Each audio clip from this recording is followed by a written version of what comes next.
Gaza में युद्ध विराम के बाद ऐसा लग रहा था कि मिडिल ईस्ट में शांति आ जाएगी, लेकिन इजरायल को लेकर हूती की दहाड़ में अभी तक कोई कमी नहीं आई है। हूती के हमलों का खौफ अभी भी इजरायलियों को रात में चैन से सोने नहीं देता है। इजरायल में कब कहां से हूती की मिसाइल आकर गिर जाए ये किसी को नहीं पता। यहाँ तक कि अमेरिका का थर्ड एयर डिफेंस सिस्टम भी हूती की मिसाइलों की नाकाबंदी करने में नाकाम रहा है।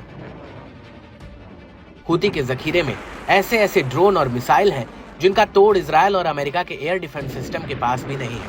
और अब इसी कड़ी में हूती ने एक बार फिर से इजरायल को ललकारा है।